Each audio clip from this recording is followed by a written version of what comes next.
Episode की शुरुआत में हम देखते हैं कि तानजीरो मन ही मन कहता है कि मैं इसलिए जीता क्योंकि मैंने ओपनिंग थ्रेट को डिटेक्ट करना सीख लिया है, जो मुझे बताती है कि मुझे कब और कहां हमला करना चाहिए। और जैसे ही मैं उसे देखता हूँ, वह अपने आप ही टाइट हो जाती है और मैं उस पर हमला कर देता हूँ। तब वहाँ उरोकोडाकी आ जाता है और यह देखकर वो बहुत ज्यादा हैरान हो जाता है और कहता है कि मेरा कोई प्लान नहीं था तुम्हें फाइनल स्टेज में भेजने का, क्योंकि मैं किसी और बच्चे को मरते हुए नहीं देखना चाहता था। मैं चाहता था कि तुम इसे ना काट पाओ, पर तुमने मुझे बहुत इम्प्रेस किया। मुझे तुम पर गर्व है। यह सुनकर तानजीरो की आंखों से आंसू आ जाते हैं और उरोकोडाकी कहता है, कोशिश करना कि तुम फाइनल राउंड से जिंदा वापस आ जाओ। मैं और तुम्हारी बहन तुम्हारा इंतजार करेंगे। अब जब रात को तानजीरो खाना खाकर अपने बाल काट रहा होता है, तब उरोकोडाकी कहता है, एक चीज याद रखना, राक्षस जितने ज्यादा इंसानों को खाते हैं, उनकी ताकत उतनी बढ़ती जाती है। और कुछ राक्षस तो ऐसे हैं जो कि मैजिकल पावर्स को यूज करते हैं। इसलिए तुम्हारी रक्षा के लिए मैं तुम्हें ये वार्डिंग मास्क देता हूँ, जिस पर प्रोटेक्शन मैजिक किया हुआ है। अब सुबह तानजीरो अपनी बहन से मिलकर जब वहाँ से जाने लगता है, तब वह उरोकोडाकी से विदा लेता है और जाते हुए कहता है, साबितो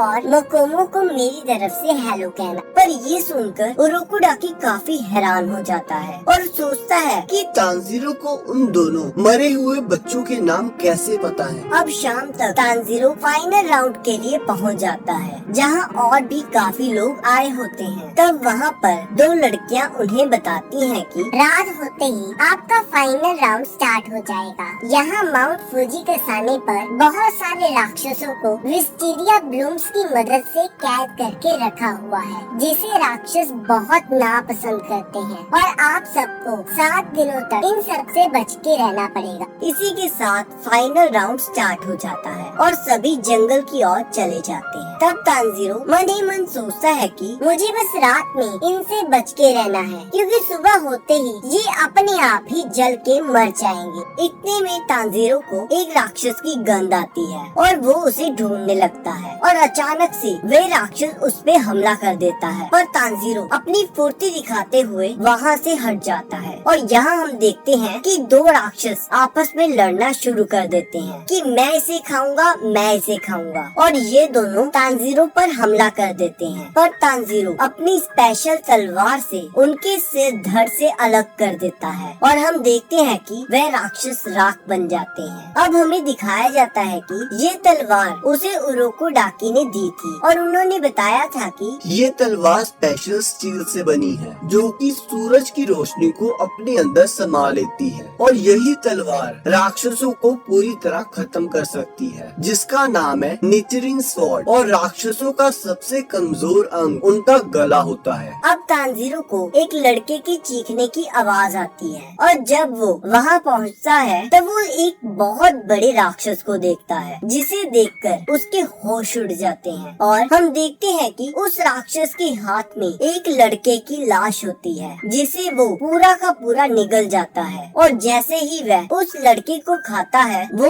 और ज्यादा ताकतवर हो जाता है और ये राक्षस उस लड़के के ऊपर हमला कर देता है। अब तानजीरो उस लड़के को बचाने के लिए उस राक्षस के हाथ काट देता है, पर तब वह राक्षस कहता है कि देखो कौन आया है, एक और जिसके पास फॉक्स मास्क है। ये सुनकर तानजीरो थोड़ा कंफ्यूज हो जाता है। तब वह राक्षस कहता है कि ये कौन सी सदी चल रही है। तब तानजीरो कहता है ताइशो पीरियड। ये सुनकर वह राक्षस बहुत गुस्से में आ जाता है और कहता है, मैं इतने समय से यहीं पर कैद हूँ, उरोकोडाकी मैं तुम्हें नहीं छोड़ूंगा। तब तानजीरो कहता है, उरोकोडाकी? तो वह राक्षस कहता है, हाँ, उसी ने मुझे यहाँ पर कैद किया था और तब से मैं लोगों को खा रहा हूँ, और अब तक मैं कुल 50 लोगों को खा चुका हूँ। उनमें से 13 उरोकोडाकी के शिष्य थे, अब 14वें तुम होगे। अभी तक उरोकोडाकी के शिष्यों में से केवल 2 ही थे जो मेरा सामना कर पाए। उनमें से एक अजीब से रंग वाले बालों का लड़का था, जो कि उनमें से सबसे ताकतवर था, और दूसरी एक छोटी सी लड़की जिसने फ्लावरी किमोनो पहना था। वो ज्यादा ताकतवर तो नहीं थी, पर काफी तेज थी। ये सुनकर तानजीरो चौंक जाता है और सोचता है कि क्या वे मर चुके हैं। तब वह राक्षस कहता है, तुम्हारा ये फॉक्स मास्क बिल्कुल वैसा ही है जैसा उरोकोडाकी के बाकी शिष्यों के पास था। कभी कभी ऐसा लगता है उरोकोडाकी मुझे खुद बताता है कि मुझे किसे खाना है। मुझे आज भी याद है कि जब मैंने उस लड़की को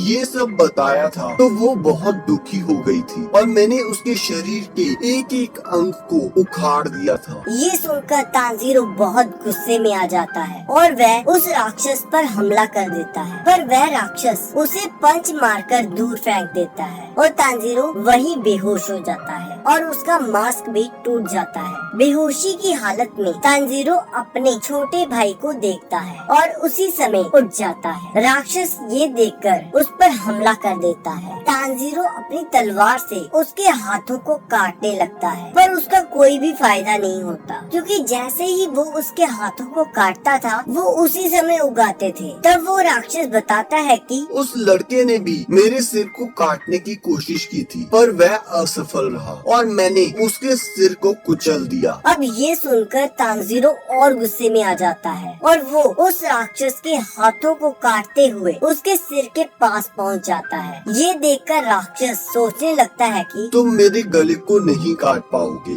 जैसे ही तुम फेल होगे मैं उस लड़के की तरह तुम्हारा सिर भी कुचल दूंगा। पर इधर तांजीरो अपनी पूरी पावर से उस राक्षस के सिर को धड़ से अलग कर देता है और इसी के साथ एपिसोड एंड हो जाता है।